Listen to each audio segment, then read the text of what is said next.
presented by DNS Entertainment। अरे बंसी बंसी गौरव किधर हो? जी सर। आओ थोड़ा। हाँ कहिए ना सर। देखो पूरे देश में कोरोना का कहर बढ़ता जा रहा है। हम कुछ दिन के लिए फैक्ट्री बंद कर रहे हैं। क्या? तुम लोग ऐसा करो कि अपने अपने गांव चले जाओ। जैसे ही लॉकडाउन खुलेगा वैसे ही तुम लोगों को वापस बुला लेंगे। अरे सर ऐसा मत कीजिए सर, हमारा परिवार भूखले मर जाएगा। हे भैया समझाओ न तो कनी। देखिए सर, हम आपको हाथ जोड़ के कहते हैं, पिछले बार भी आए थे आप सब भगा दिए।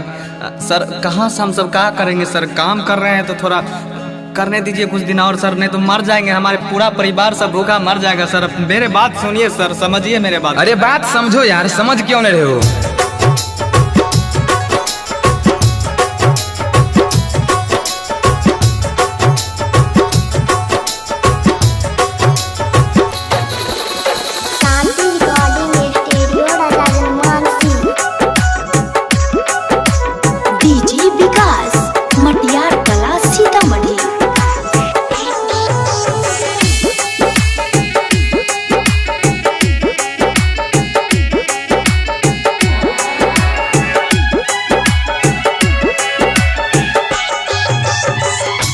सब कुछ बंद भेल जाइ छै कोना कोना से, सब कुछ बंद भेल जाइ छै कोना कोना से।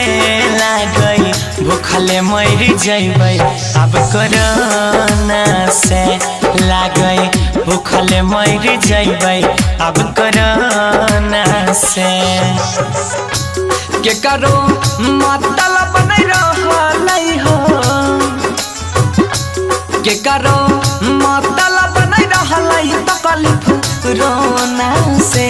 लागे जान चल जैतै ई कोरोना से, लागे भूखल मर जइबै ई कोरोना से। झूठे कोरोना कोरोना करते रहे छै, घर में बाबू के मन खराब छै, पैसा नहीं छै, खास की होते। आज चल न कोर, तू चुपचाप रह, ठीक चल गाँव। अरे मकई के काटे छै, चल काटबे ठीक छै। जा होते से काट खोट के अपन पेट निमाबे, की करबी? सगरे लॉकडाउन हमर माथा खुद खराब छै। चल चल आराम चल।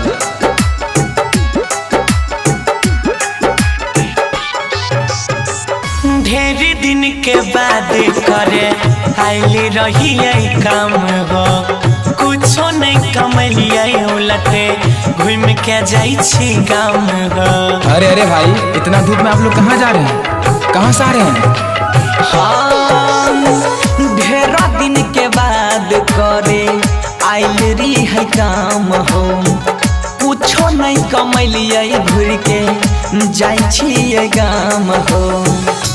जान बचबे न पैबै चांदी, जान बचबे न पैबै चांदी सोना से। लागई जान चल जैतै ई कोरोना से, लागई भूखले मर जइबै अब कोरोना से। जहाँ देखो तो झावी लगाइए, घर में रहिए, गरीब के गुजारा केना होते ककरो ध्यान से। अरे पागल छोड़ लो, तू काफी टेंशन लीजिए। चल चल, अरे सब भगवान के ऊपर छोड़ दे। विकास मटियार कला सीतामढ़ी, मटियार कला सीतामढ़ी।